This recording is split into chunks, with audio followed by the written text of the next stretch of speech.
সেই দিন আর বেশি দূরে নয়, যেদিন আমার মৃত্যুর খবরটা ভেসে আসবে মসজিদের মাইকে, আর আমার নিথর দেহটা দেখে মানুষ আফসোস করে বলবে, কালকেও দেখেছিলাম এই মানুষটাকে মুচকি হেসে কথা বলতে, তবে আজ হঠাৎ এমন হলো কেন?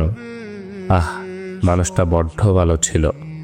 কারো কারো হয়তোবা চোখের কোণে অশ্রু জমবে, আবার কারো কারো চোখ থেকে হয়তোবা 2 ফোঁটা জলও গড়িয়ে পড়বে। আবার অনেকেই খুশি হয়ে বলবে, যাক, ভালোই হলো, আপদটা বিদায় হয়েছে। বেঁচে থাকতে কি কম জ্বালিয়েছিল?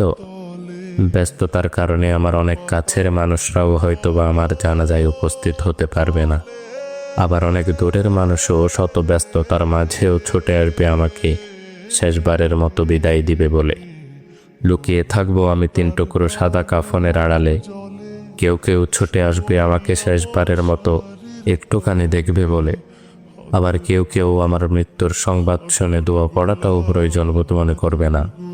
সেই দিন আমার পাশে থাকা ছোট্টকাল থেকে আমায় আদর যত্নে বড় করে তোলা প্রিয় মানুষগুলো বলবে, লাশ বেশি সময় ধরে ঘরে রাখতে নেই, তাড়াতাড়ি নিয়ে চলো। দাফন কার্যে অত বেশি দেরি করতে নেই। শত কষ্ট উপেক্ষা করে তৈরি করা আমার সাজানো গোছানো জীবনের সমস্ত সম্পর্ক, টাকা পয়সা, গাড়ি বাড়ি, জায়গা জমি ইত্যাদি কিছুই আর আমার থাকবে না।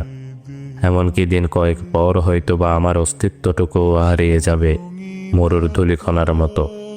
তারপরও কেন জানি আমার অহংকার, সম্পদের লালসা, ক্ষমতার তৃষ্ণা ইত্যাদি যেন দিন দিন বেড়েই চলেছে।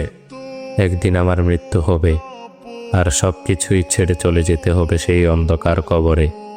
এই কথা যেন জেনে বুঝেই ভুলে বসে থাকি এই মিথ্যে দুনিয়ার মিথ্যে মায়ার চাদরে নিজেকে জড়িয়ে রেখে। ভালো লাগে না মোর সাদা কাপড়, সাদা কাপড়, সাদা কাপড়।